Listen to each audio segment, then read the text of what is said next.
Hi, this is Rachel Baxter. I'm excited to be back with you for part 3 of the series that we're doing right now. It's July 19th. I started really working on this in June, and I know this is really important material. The Lord specifically spoke to me tonight earlier and said that He wanted me to do this, and so I'm being obedient. I'm pretty mopped out, and so also just facing a lot of personal strife. I've had a very close family member pass away and another one that's really close to passing away. And so just a season of crushing. But this is important. And I trust the Lord and whoever's on this journey with me. And if you haven't watched the prior videos, I really began looking at God's story in the stars and began sharing it, I would say last year, in 2022. But the Lord had me paying attention to the signs in the heavens, to learning about the constellations, specifically paying attention to what was happening with the sun, for years and years. So, I think it takes a while for us to get things, doesn't it? So tonight I'm excited to share with you a continuation. There's just some really interesting things going on in terms of current events, things we're seeing right now. And then I want to point you to what is coming and what that means for us. So I'll just jump into it. So again, starting with current events, this is from Israeli News Live. Really, I always highly recommend Stephen Ben-Danoon. Really appreciate his approach, biblical approach to things, his viewpoint from the Bible and prophecy as a scholar. And here he credited John Tracek. Apologize if I'm pronouncing that name wrong.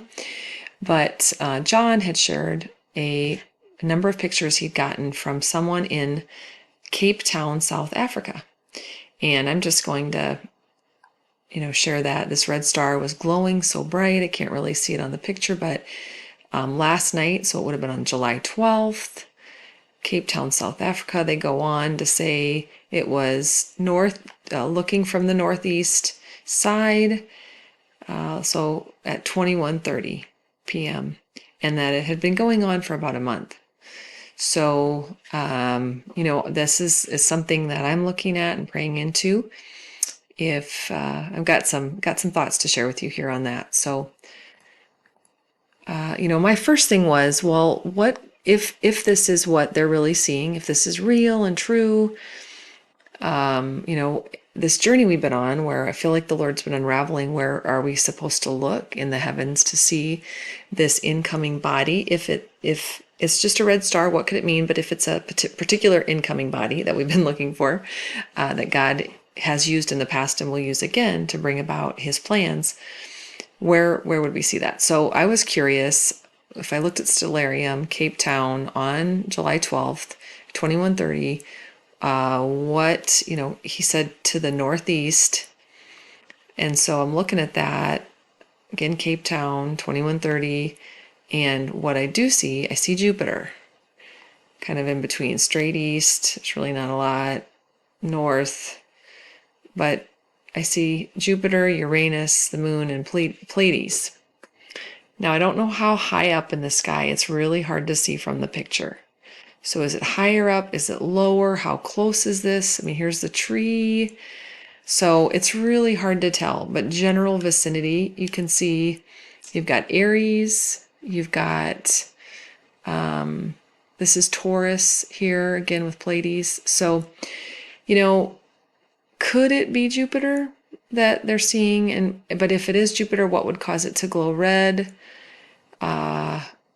I know personally from where I am in the center of the United States, sometimes we have smoke, and that smoke can end up causing a haze, and we can see the moon becomes red. We've had some blood moons that really aren't blood moons since I've been watching over the number of years. So just, if it's not Jupiter, then what is it? And we can't see the moon on the photo, which would the moon would be visible at this time in this position. So we're not seeing that. So does it mean to look it's really north, or or east? Or is the moon just blocked in this picture by a feet, is it down here, but you can't see it because it's blocked by an earth feature. So, and that Taurus is this constellation here. So that's what I was curious about. And so, yeah, no answers, but we'll continue to see if there are more pictures, more people. You guys, if you listen to Stephen Ben-Danoon, you might also listen to Mike from around the world. And Mike's been talking about the potential that there would be a sighting of an incoming planet, Planet X, Nibiru, in the next couple of weeks. And he's been saying that for a couple of weeks. So it's possible that we're beginning to see this incoming body. So other current headlines. I will be coming back to that. Okay. Coming back to what could be happening, what the Lord could be doing in that. So current headlines, this was just today. This popped up and it caught my attention. So a mysterious source has been sending radio signals to Earth from space for decades. Really? Unknown source has been sending radio blasts towards Earth since 1988. The researchers do not know what object is sending the radio waves towards Earth. The nature of the waves is such that they do not conform with any models that attempt to explain it. So it's been quite a long time sending out regular 20-minute blasts of energy that vary considerably in their brightness. They appear like radio bursts, pulsate 21 minutes, something previously thought impossible by expected explanations. So the signals have been detected on Earth since at least 1988, scientists found by going through old records, but they had gone unnoticed by those collecting the data, or they didn't want to share that. After the source was detected, researchers checked radio archives and found that this has been repeating for 35 years. So that's pretty interesting, right? We know that we're seeing a lot of UFO disclosures and things like that. And so they're just ready to tell us. So something is causing this signal coming in. Other news. So super interesting. The James Webb telescope. So the first telescope that was sent out that, showed videos and showed images coming back of the universe, Hubble. So James Webb is the next generation of that. And I highly encourage you, if this is interesting to you, to go out and look at what they're learning from the James Webb telescope. And in fact, it's really disproving many of the theories that were considered fact by astronomers. One thing specifically I want to focus on in this video is just regards to the constellation of Orion and what is happening with its brightest star, Betelgeuse. So the comment here, the exploration of the universe by the James Webb telescope is showing us that the measurement of light years is faulty. Okay? It's not that Betelgeuse exploded 600 light years ago and we're now seeing it. It's happening right now. And that is tremendous. That is very, very important, right? And so I'm sure I'll say this again here, but I believe everything that we're seeing in the skies that was predetermined. God, he spoke the universe into existence, and in the 6 days created it. The 7th day he rested because man did he work hard. And he created a system that works perfectly. And the stars in the heavens, the planets that move, that we're able to observe, planets that appear, or stars that appear and disappear, all of it was created and put into the heavens for all the people on the planet to see for a purpose. So now that we're sending things out into that realm, it's helping us to understand the system, and it's not what we thought it is. So that's just really important. So Betelgeuse. So why is that important? So Betelgeuse is in the constellation of Orion, and it's also seems to be pulsating, right? Getting dimmer and brighter. Okay, so the Betelgeuse, the red star at the shoulder of the constellation of Orion, has been acting strange raising hopes for the spectacle of a lifetime.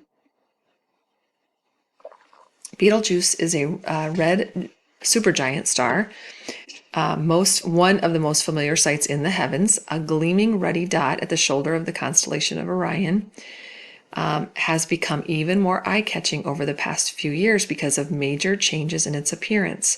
First a dimming and then an increase in brightness. In recent weeks, the star has at times shown more than 50% brighter than normal, drawing renewed attention from amateur sky watchers and professional astronomers alike. They are awaiting a historic celestial event. Someday, you see, Betelgeuse will explosively end. So I look at that and say, what is the Lord doing? What is he saying? He's drawing our attention to that location in the heavens. So where is it? So on that same, I just chose that same date, 7/12, last week, when someone in Cape Town, South Africa, reported to have taken that picture. And so this is looking, though, from Jerusalem. Again, if you remember in past videos, I used Jerusalem as my basically center hand on a clock. It's where everything turns around. It's where we measure time from, because Israel is God's timepiece. And so on 7/12, just before sunrise, what do we see? Looking to the east. And why is the east important? Because when Jesus returns, he will come from the east. We know that from Scripture. So I like to use that too as my viewpoint. So what's happening? And this was surprising and kind of exciting to me, seeing that on this day, Betelgeuse would be pulsating brightly in the constellation of Orion, with looking up above the constellation of Taurus, the moon, Uranus, and Jupiter in line. So Betelgeuse and Orion, a bright light shining from the east, with Uranus and Jupiter nearby.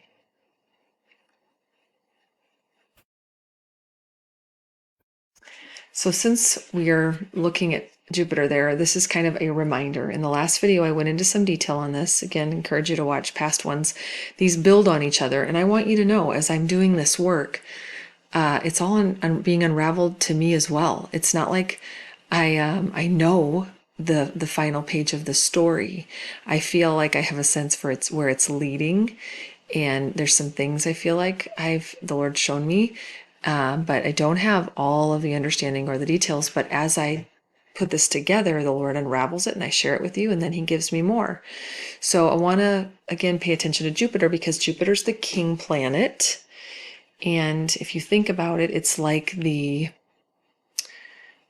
minute hand on the clock, I guess I would say. Again, so it's important. It tells us what hour it is, and where it is where it draws our attention into that constellation and what it means. So I'm not going to go into a ton of detail, but we know, obviously, the planets move through the constellations and they're communicating something. And so Taurus, the coming judge of the earth, he's coming to rule, the testimony of Jesus. So you can pause there and read that if you want. So it's exciting. So Taurus. So what else? So looking again at Stellarium, when will we see Jupiter in Taurus? Again, Jupiter. If Jupiter's important to us, we see it on Shavuot of next year, which is Pentecost, in Jerusalem at sunrise to the east. So Jupiter's in Taurus, and we will also be seeing, and recall from the past video, I go into a lot of detail on this, but this amazing planetary alignment of Uranus, Jupiter, Venus, and Mercury, and the Sun. So that's the big picture of Stellarium. The little picture below is this video I shared that a simulation someone else did, showing the planets moving around according to their orbit. Every planet has a different orbiting period around the Earth. We know that around the Sun, the Earth is 364 days and some hours. and each planet has a different one. And so they move around all counterclockwise and then coming into these alignments. So if we could see it like this viewpoint, you would see why we see the alignment that we do. But really, then we are able to see all the planets because we're looking at one quadrant of the sky. So Saturn is there. You would see Neptune, Mars. Here's Mars in Pisces, right? And so it's just like boom, boom, boom, boom, boom. You're seeing them all there in the heavens. And why do I think this is Shavuot? I don't think I've really addressed this recently. So on my journey to understand God's calendar, I believe the Lord has led me my best understanding today, which could continue to evolve and improve, is that from the Dead Sea Scrolls, we're able to learn about the Essenes calendar. The Essene were a people that lived in that region in Qumran, which I've gotten to visit now a couple of times, just out of interest. But basically, they documented God's calendar. It starts after the vernal equinox. The vernal equinox has to have happened first. And then it's the year begins on a Wednesday. Every year, the year begins on a Wednesday. Day one of what I will call the Hebrew calendar, the calendar of God, would be on a Wednesday. And there's 90 days, and then there's a day of break. There's a 1 day gap, and then 90 days and a 1 day, 91, 91. And that's how the calendar works, God's calendar. So that's how we can know when the first day will be. Passover, Jesus' resurrection, which is always would have been on a Sabbath, the morrow after the Sabbath, which is a Sunday, and Pentecost 50 days later. Then you've got the start of the next 90-day period, and then the 7th month, which is the fall feast of the Lord, when they will be trumpets, the Day of Atonement, and tabernacles. So I'm just showing that below in the math, and I've got this all. What the Lord had me do was lay this all out for each of the years coming up, all the way from 2023 all the way out, to look at the patterns and then look at those days to see what is happening in the heavens. So that's my guide that he's given me to look for significant events according to his calendar. So I think this is pretty incredible. It's the sun saying, boom, boom, boom, look here. And we've got this alignment saying, look in Taurus, look in Taurus, look in Taurus. So what does Taurus mean? So again, from our The Witness of the Stars book, a very early period, these signs were appropriated to the 12 tribes of Israel. They were their standards, traced back to the blessing of Jacob and in the blessing of Moses. Taurus was assigned to Joseph, who had 2 sons, Ephraim and Manasseh. He was given a double portion. Okay, and so who are Ephraim and Manasseh? This is taken from the book that I wrote last year called The Revelation of Israel. God's plan is our destiny. And so Joseph, Manasseh, and Ephraim, I believe that the United States of America is the fulfillment of the promise given to Manasseh, and that Great Britain and the nations of Great Britain, the promise made to Ephraim, a company of nations. And that matters because it doesn't mean that all the people in America are from the tribe of Manasseh. I believe there's probably all the tribes represented. I'm sure all the tribes, but the promises given to Manasseh were fulfilled in our country. And so there is a great number of people of God that live here that are from that tribe. And so if you're interested in that, highly encourage you to get my book. And it's not because I make a lot of money off of it. I don't. I believe it's God's story that he wrote before time, and we're seeing it fulfilled in our time. It began with Abraham, a man after God's own heart, and a man with a contrite heart, and he had Isaac. Isaac had Jacob. Jacob became Israel. They were a people that God saved, a people that went into slavery but were freed, who went into the promised land. We know that our Savior Jesus came from the tribe of Judah. After David, King David, the king after Saul. And that we know that Jesus again will come and reign over all of God's people. And so that's what's coming. And but God made this promise over and over and over again in Scripture that he would regather his people before the next coming of his son, the king. And that's what we're going to see happen. And so we look to Taurus, and we look to Jupiter being in Taurus, because again, it's the king planet, that hour hand, maybe even the second hand, in that analogy coming, that there's a place of God shaking the whole earth so that the people of Israel come out of it, the people that are spread across all the nations, but even America and Great Britain and all of those nations, that we would let go and we would come back to him in every way possible, including physically. And so I'll let you, if you want to pause, you can pause this. But in the book, I just go into a lot of detail. I believe it, that I've proved it without a shadow of a doubt, but you can read it and see for yourself. So it matters and it's important. So just a real quick revisit, in case you haven't watched the other videos, I'm just going to zip right through this, that, we had the eclipse over America on August 21st of 2017. We're going to see the bookend of that, the 7-year coming up in April. I think it's April 8th of 2024. And you can look at that in a past video, what's happening in the heavens pointing to that. And then we had the beginning, Revelation 12 verses 1 and 2 was fulfilled in the sign of Virgo, September 23rd, 2017. So we're expecting to see the fulfillment of the verses 3 and 4, which is the red dragon. I'm going to go into that here in just a minute. On Sukkot of last year, October 9th, there was a gamma ray burst that came out of Sagittarius, the arrow. At the same time, there was a super blood moon. So God was saying, look up, pay attention. The biggest burst of light that's ever hit the earth, that ever came into the view of the earth, happened on that day, ever. So it's significant. So just recall, what was the sign on September 23rd of 2017? The woman with the sun over her shoulder, the moon below her feet, the 12 lights over her head, and the king planet in her womb. Again, the king planet, Jupiter. Okay, so that was the fulfillment. And in a video series I did last year, I go into a lot of detail around all of this, and using the Witness of the Stars book, which is kind of our ancient knowledge that we've lost about what the constellations meant. And so again, this is just a recalling the super blood moon that happened on October 9th. It was Sukkot in 2022.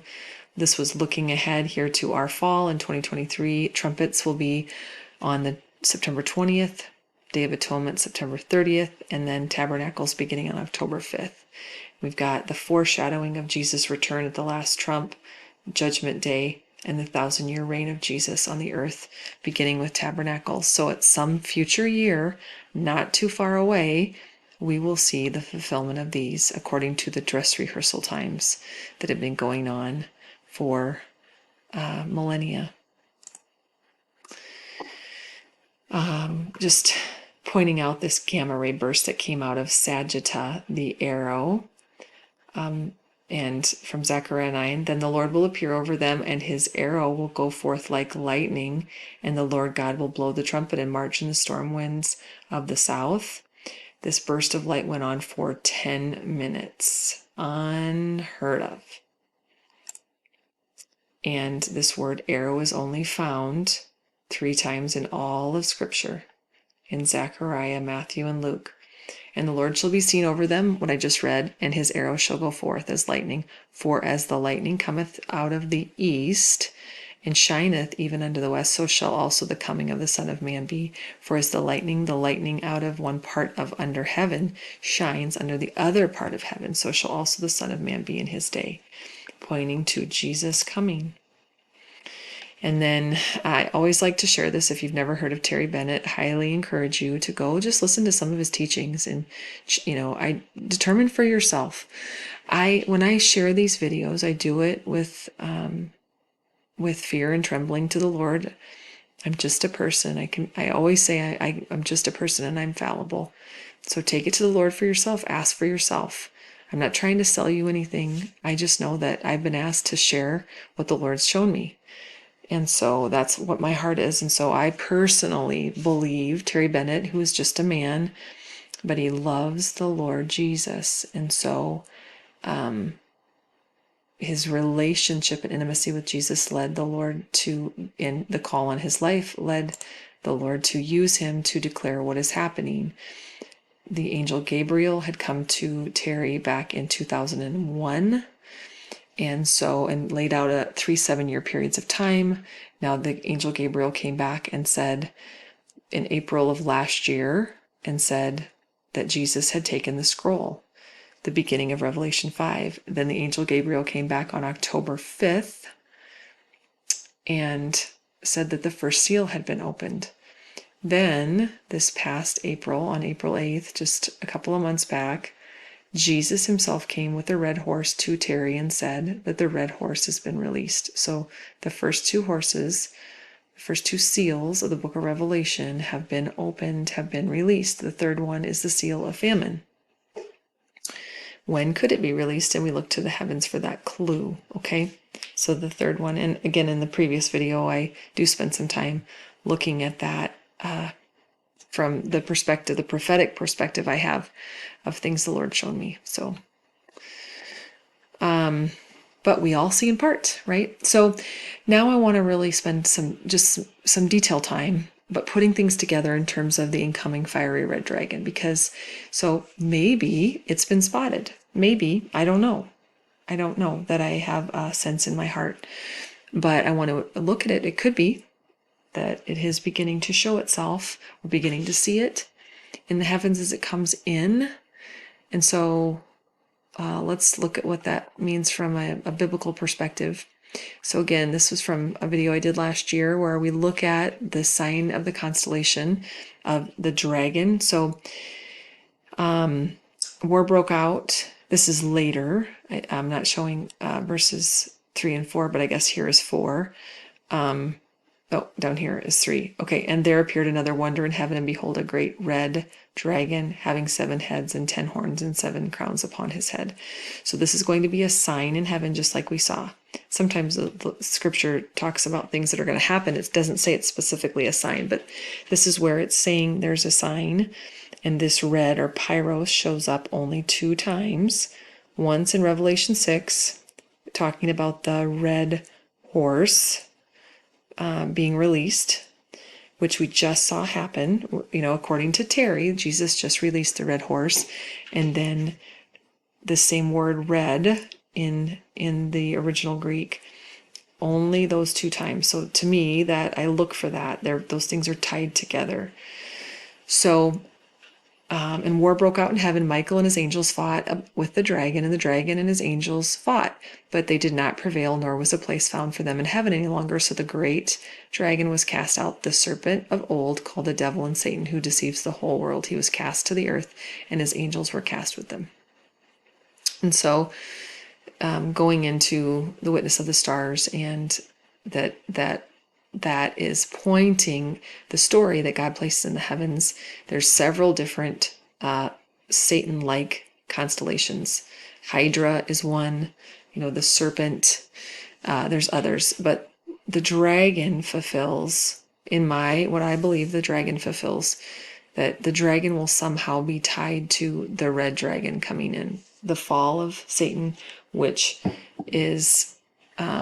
we see a sign, just like God placed a sign in the heavens September 23rd of 2017, saying that this is the time. This is the time. We've been chosen to live at the time of the fulfillment of all things, before Jesus returns and lives on the earth for 1,000 years. So I said, could the timing of the beginning of the great sign in the heavens be tied to the opening of the second seal? And I'm like, well, nope. I mean, this didn't happen first. We didn't see the red dragon, and then the red horse was released. The red horse was released. Now, maybe we will see the red dragon. We will see this red star coming in, which many believe is this planet that will come in and act upon our earth to bring about the things that we read about in the book of Revelation for the Great Tribulation. So this is from a different book, the Book of Revelation in the Mazzaroth, Signs of the Hebrew Mazzaroth. So I felt led to this book.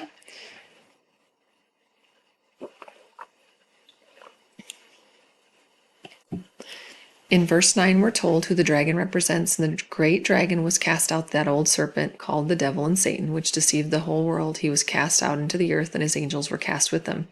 In Isaiah, we read, "How art thou fallen from heaven, O Lucifer, son of the morning? How art thou cut down to the ground, which didst weaken the nations? For thou hast said in thine heart, I will ascend into heaven.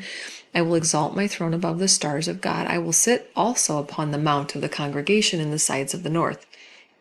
So it's talking about the constellation above the dragon. This coveted position sitting above the stars of God and above them upon the mount of the congregation is the position of Cepheus, the celestial king, which it's hard to see in this picture here, but Cepheus is right here sitting above the dragon. It's because it's on a fold of a page. But here's the dragon, and then you have Cepheus on top of him. He sits just above Ursa Minor and has his left foot upon the North Star in its tail. Okay. Ursa Minor then is a representation of the stars of God and of the congregation. But these stars of God have now fallen along with the dragon who is drawing them down to earth with his tail. So if we look at, this is Stellarium, we look at just a clear picture here of here is Cepheus, here is the dragon, and I'm just saying, could this be, there could be the way this is represented, 7 heads, 7 crowns. You've got this king constellation here. So my question was, could we see something happen in Cepheus that would account for the 10 horns? Maybe there's something that happens. I don't know. That's a question I still have, is I don't know. I think we can speculate about the 10 horns, that they will be 10, because it's tied back to Daniel, and maybe other places as well where we see the 10 horns and those kingdoms or rulers that rise up for a period of time to give their power to Satan.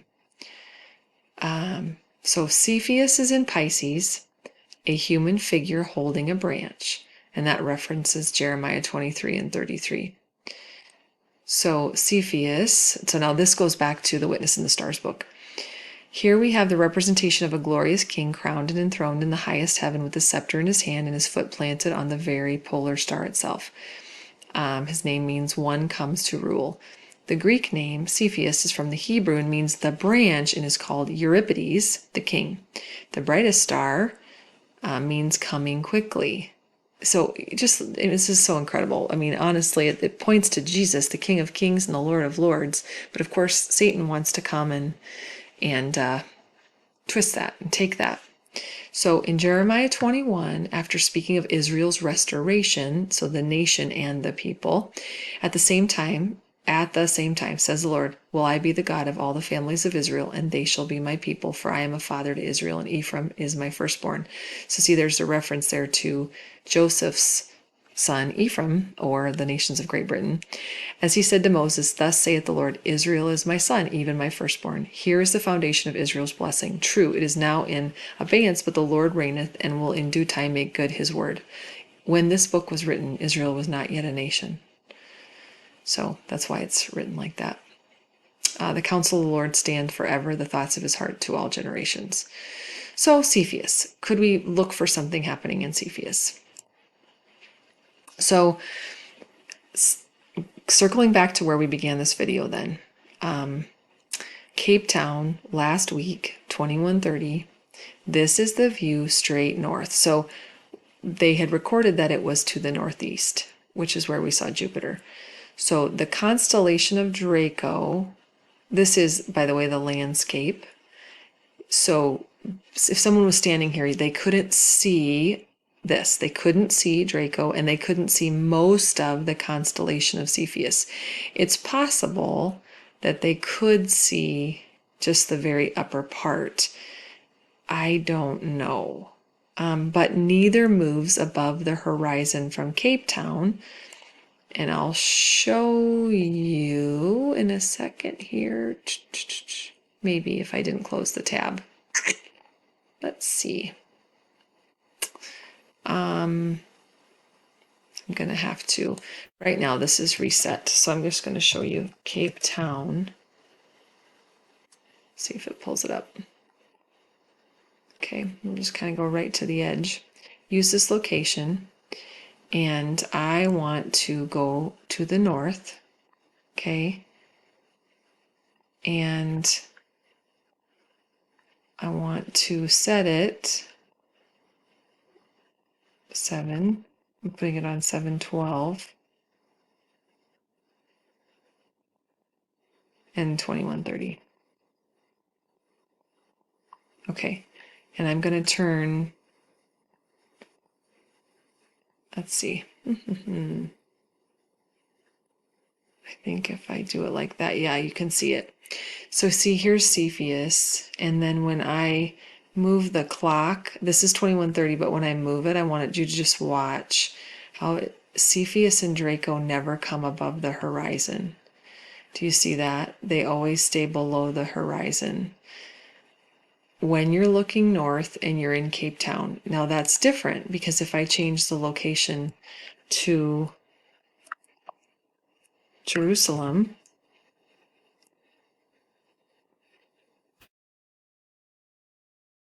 and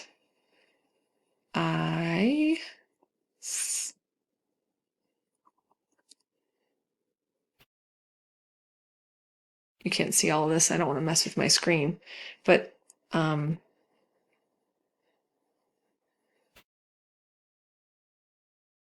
see that from Jerusalem, Cepheus is straight north. Draco's here and Cepheus. So the view, but it's almost, let's see if I can, you can kind of see how it stays above. It's circling. So hopefully that's interesting to you guys. But so there's the dragon, Cepheus. Again, this is from Jerusalem now that I'm looking and just kind of showing you that there you can see it, but from Cape Town you can't. So just showing you my thought processes there as I'm kind of like validating, well, it doesn't seem like that red star they saw would have been in Cepheus if it really is something, if it really is what we think it could be. Okay, so moving right along. I've talked about Gil Broussard in the past. I feel like he really is an expert. Been studying this out a long time. He's somebody who, when he first set out to do it, his whole point was to disprove that Nibiru, or Planet 7X, as he calls it, could be even a reality. And what he ended up doing was proving it is. It's real. He has a wonderful record. So you can encourage you to do that.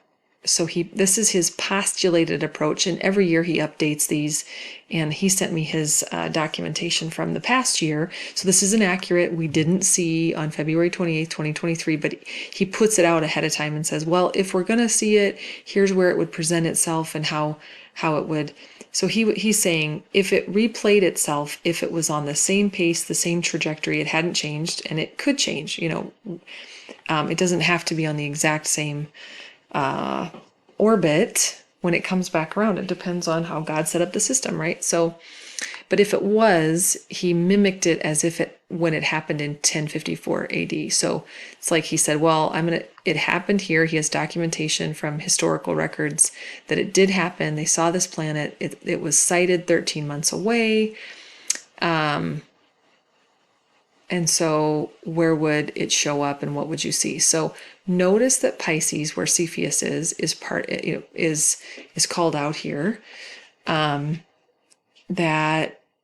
it's an incoming thing. So June, July, August, September, October, November, December, and then January, February, March, April. The planet would be moving through the constellations. That's a little bit complicated, but hopefully you just kind of get, I'm really just trying to call out Pisces here. So Gil's showing, yeah, it could move through the constellation of Pisces where you see Cepheus. Okay, so I want to share just a little bit.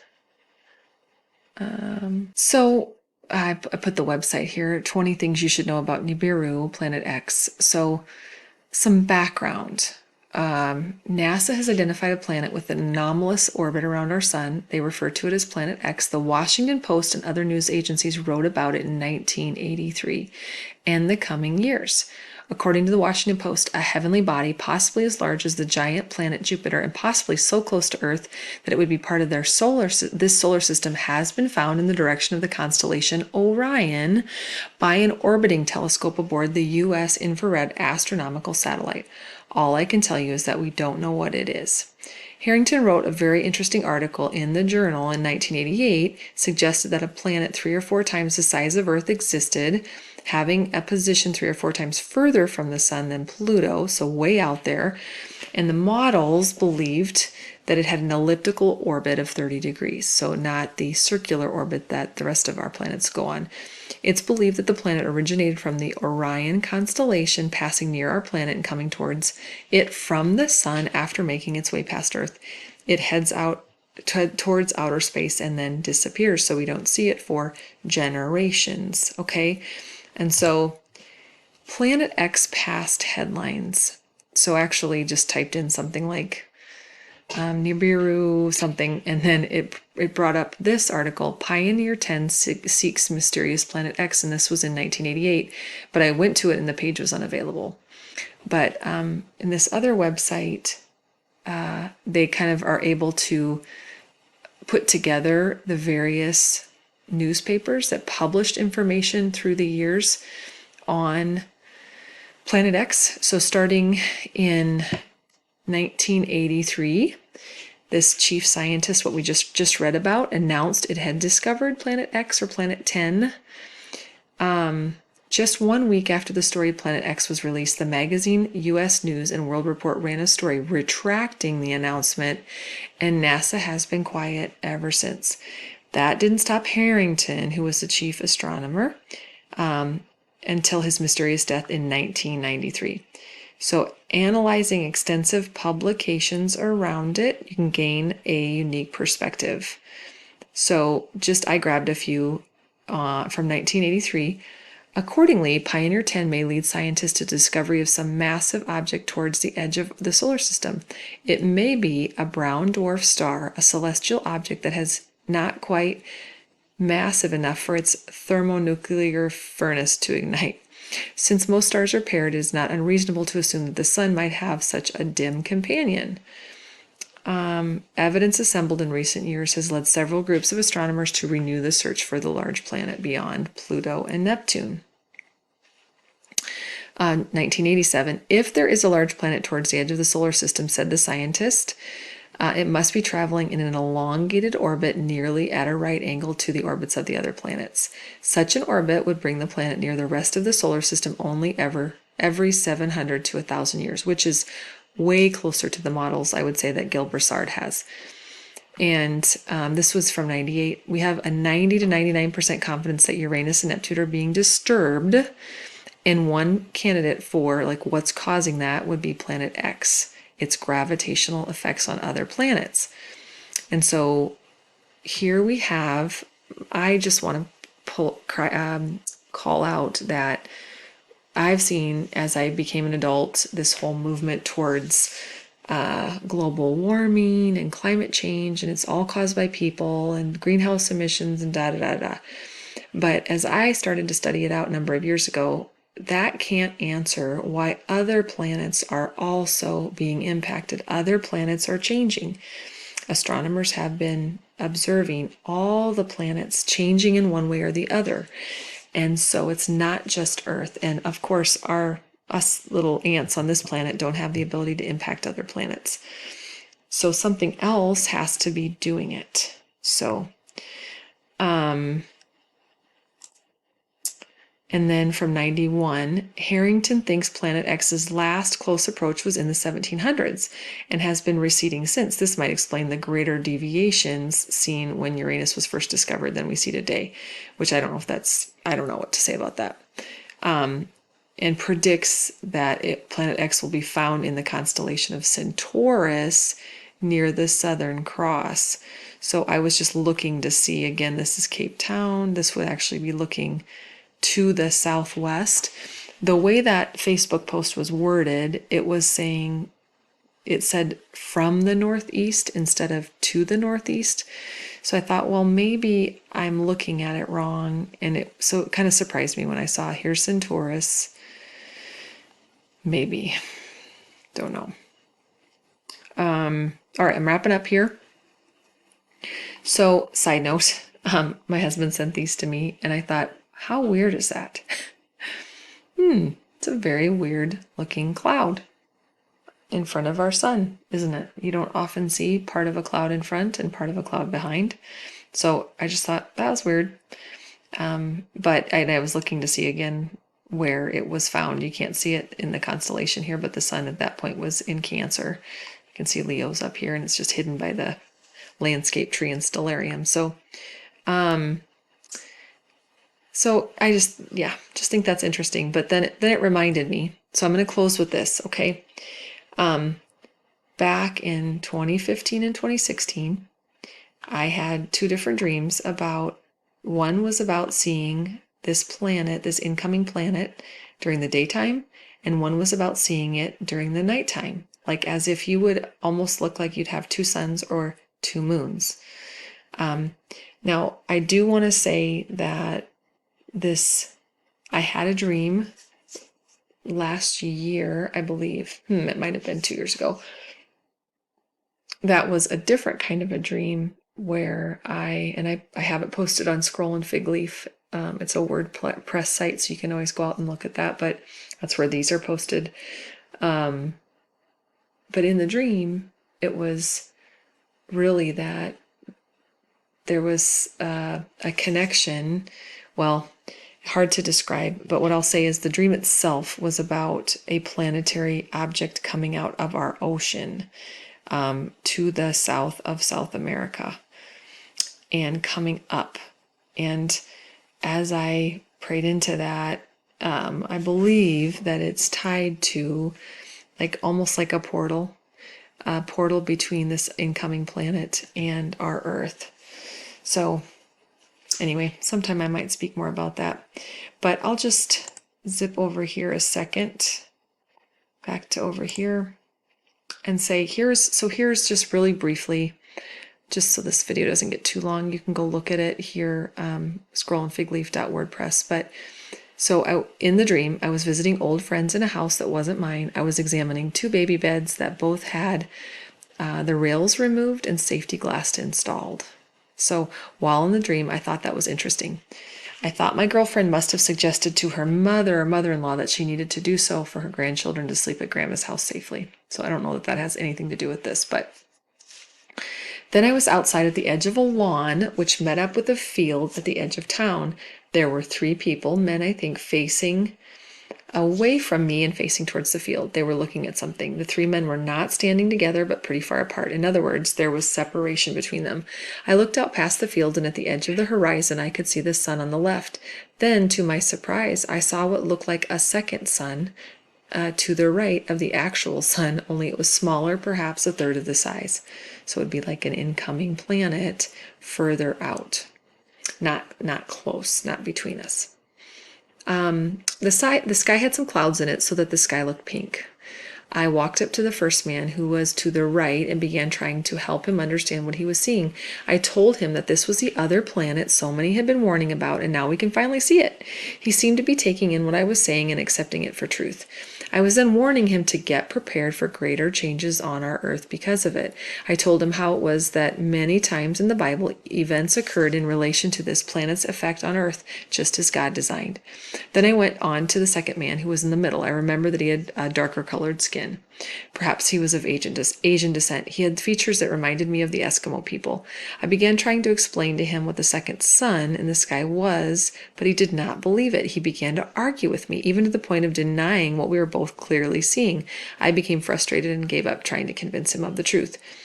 And then as I woke up from the dream, I can't remember clearly what I spoke to the third man who was on the left facing the two suns.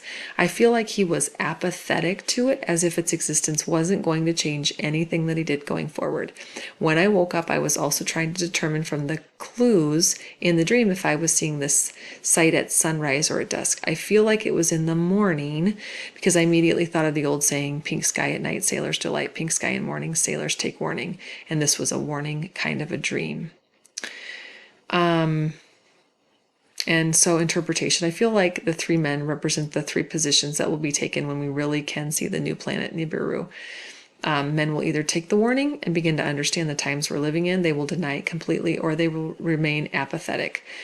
So then the second dream, this again would be like in the nighttime. I was in a school bus sitting near the front of the bus with a group of people, mostly young people like those in their teens and 20s. Friends of mine who are in youth ministry were also on the bus. It's nighttime, and one of the youth is saying to my friend that he should have brought boots because it's going to be really cold at night.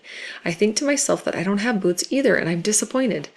Our bus driver is also our leader. I see out ahead that it looks like we're coming to the end of a road that ends at a field. Off to the right in the sky is the moon, but then in front of us, I am also seeing what looks like another moon. The driver tells me to point out to the rest of the group that we're seeing Nibiru, so I turn around and I tell everyone that they should look out at Nibiru, also called Planet X or Planet 7X. I tell them that I'm an engineer and have done research on the planet. I say that I don't know nearly what Gil Broussard knows on the subject. Then it's like the earth on the sides of the road, it's gone. It's just gone. And in front of us at the end of the road is also just gone. Like we're just going to drive into empty space or fall off a cliff into dark space. The bus driver begins to turn the bus around, and I begin to pray for Jesus to come right now to take all of us. The bus turns off the road, and to my surprise, we do not fall into nothingness, but turn normally. Then in the dream, it was like I had arrived. Weird thing. Like I had arrived at our destination and I was in a hotel room. I was unpacking things and looked out the window and could still see it straight in front of me, while off to the right I could also see the moon. I remember thinking I should take a picture because it was so clear. It was large and it had a red tint to it. The sun was starting to come up, so I had to hurry. I found my phone but couldn't seem to make it work to take the picture. Then the sun came up and I could no longer see the planet. End of dream. So, dream interpretation. The school bus speaks of being trained in ministry and being taken to a place of learning for future seasons and testing. The reference to the boot speaks of taking a firm stance, standing on the word, while being prepared to rest in the peace of the gospel of Christ. There is bold advancement of the truth found in his word that is coming forth. I believe the earth falling away represents our need to trust fully in Jesus during the times ahead, perhaps when the Lord uses this planet, just as he did throughout the Bible as Broussard postulates. I do think it's worth noting that Gil's name was specifically used in the dream. I can't remember ever having another dream where I heard or spoke another person's name, and a stranger that I don't know. The hotel room speaks of a temporary time of transition where the window I look through represents the knowledge being revealed or laid open so that the truth is made known. So I think that is where I will end right now. Lots to think about. I think there'll be at least one more video in this series where I'll try to tie some of these things together. So appreciate everybody. Thanks so much for going on the journey with me. Bless you.